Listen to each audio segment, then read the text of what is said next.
Hola, antes de comenzar con esta historia, me gustaría que le dieras a me gusta en este vídeo y que te suscribieras para poder subir más contenido como este. Novela. Hermana, en esta vida yo soy la reina. Episodio 455, el mayor manjar de San Carlo.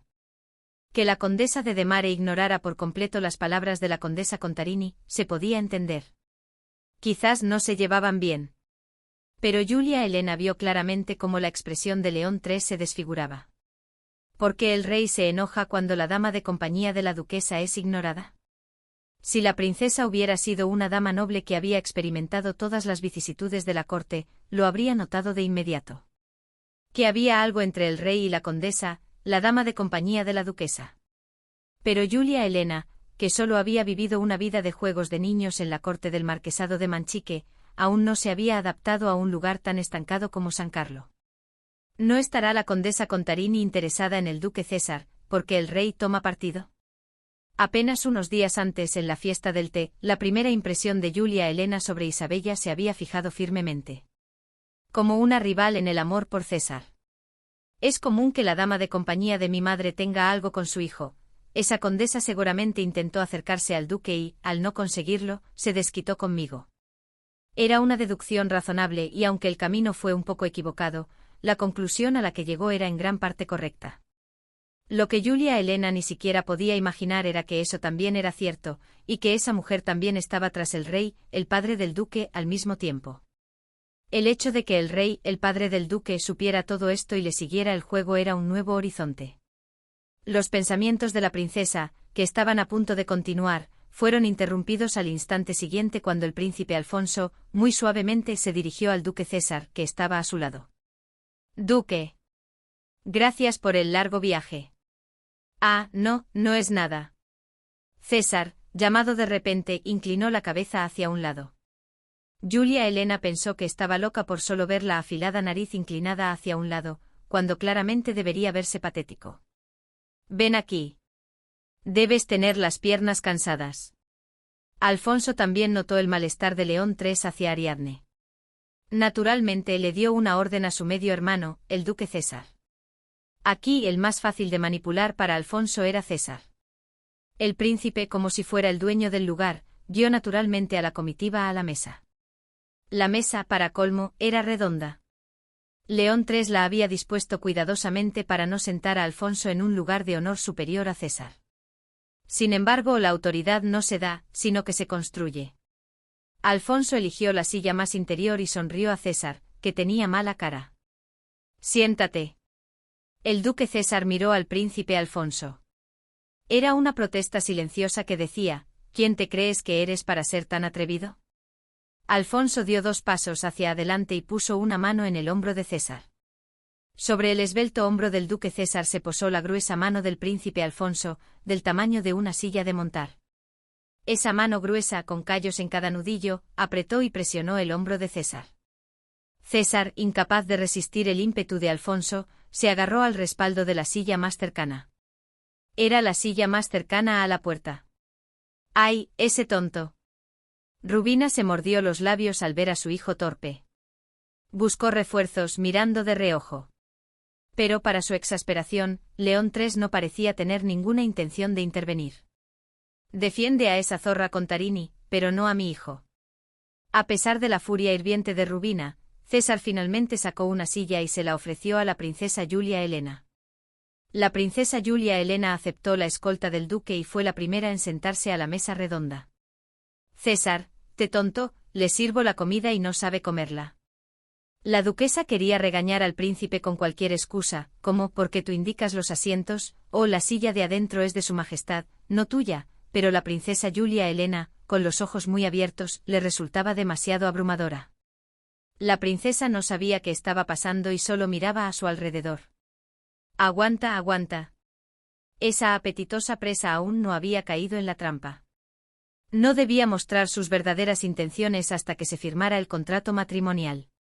Que esta casa era un caos a punto de estallar, que su hijo era un tonto y un estúpido, todo era un secreto. Rubina se mordió los labios y se dirigió a Giulia Elena. Siéntese, princesa Etrusco tiene muchos manjares. Rubina se refería a los alimentos de temporada de principios de invierno de San Carlo, pero si por manjar se entiende algo que no se puede encontrar en ningún otro lugar, entonces hoy había cosas mucho más extraordinarias en ese lugar. Una joven madre que aspira a ser la amante del viejo rey. Por cierto, ese viejo rey es el padre del hombre que le quitó la virginidad. Un hermano que ha tocado a todas las mujeres que ha encontrado, pero que por alguna razón no puede olvidar a la mujer de su propio hermano, y no a otra persona. Un padre que guarda rencor por haber sido rechazado por la mujer de su hijo.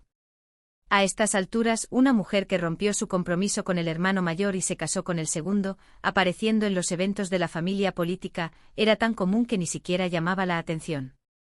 Si se llama manjar a algo que no se puede ver en ningún otro lugar, esto era el manjar de los manjares. El mayor banquete de manjares de San Carlo dio comienzo. Una vez que todos se sentaron alrededor de la mesa, Rubina, como si fuera la anfitriona del Palacio Real, les ofreció a todos con una sonrisa. No hay mucho, pero coman mucho.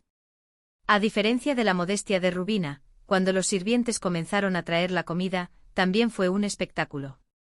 Es pescado asado que solo se puede comer a principios de invierno.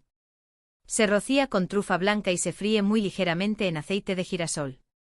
La piel del pescado blanco colocada en cada plato, finamente cortada y decorada con especias, parecía encaje. Giulia Elena abrió mucho los ojos y dijo: parece una obra de arte, no un pescado. El reino de Etrusco desde la antigüedad es un país que venera la belleza y el arte.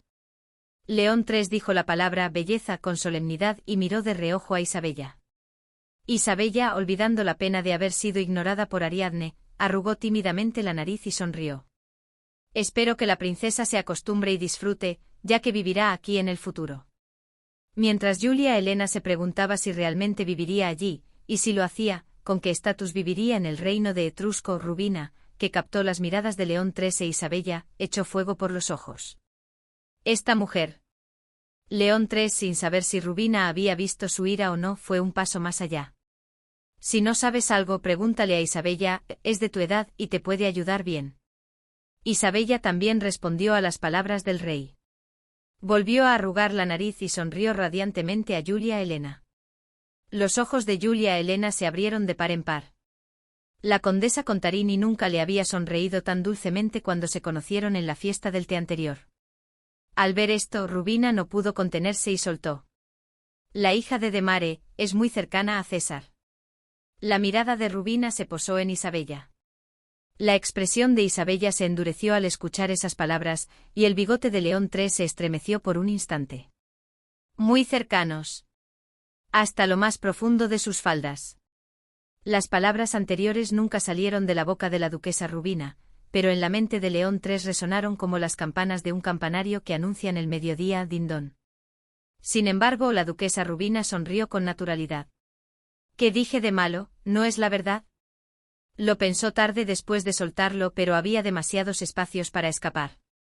César e Isabella se conocían desde la infancia. Naturalmente se conocían bien. Además, había dos hijas de Demare que estaban relacionadas con César. Si León III saltaba y preguntaba si había dicho algo grosero a Isabella, Rubina iba a argumentar que el problema era el demonio lascivo en la cabeza de su majestad, que ella se refería a que Ariadne de Mare había estado comprometida con César, y que la princesa Giulia Elena tenía derecho a saber eso. Por supuesto, la condesa de Mare fue arrastrado injustamente, pero eso no era un problema. Rubina no tenía ninguna intención de quedar bien con Ariadne de Mare. Porque León III no respetó a la mujer del príncipe. Ariadne, sintiendo las intenciones de Rubina, también se mordió los labios. Mientras tanto, el corazón de César dio un vuelco. ¿Qué demonios? Su madre siempre fue así. Diciendo que lo amaba sin permitirle dudar del amor de una madre, lo apuñalaba por la espalda cuando menos lo esperaba. Si esta hija de Demare se refería a Isabella, su madre había vendido a su hijo al rey. Si se refería a Ariadne, el resultado sería arruinar el compromiso de su hijo con Giulia Elena. ¿Qué es lo que quieres de mí? Le dice que se case con la princesa, pero luego la echa con sus propias manos. César estaba confundido. Pero una cosa era segura, hoy, una vez más, había confirmado que su propia madre no tenía ningún interés en su bienestar. Además, le resultaba insoportable que Isabella estuviera sentada allí. Isabella era como un símbolo de los errores pasados que él había cometido. Y aunque al final todo fue culpa suya, el detonante fue la seducción de Isabella. Cuando el príncipe Alfonso regrese, serás abandonado. No puedes sufrir solo, ¿verdad? Un susurro de serpiente. Un olor dulce como el de un demonio. La mano que le puso. Su salvación, Ariadne, que se había ido para siempre. Si todo terminara con esa mujer siendo apedreada, él lo desearía. César bajó la cabeza. Normalmente César, que habría salido del paso con un tengo muchas amistades, se mantuvo en silencio con los labios apretados, sin decir una palabra. ¿Qué está diciendo Rubina, la hija de Demare? Era una evaluación de la misma persona, pero la de César y la de León III eran diferentes. León III confiaba en Rubina. Eso no significaba que confiara en ella personalmente, sino que creía que Rubina no lo ofendería intencionalmente.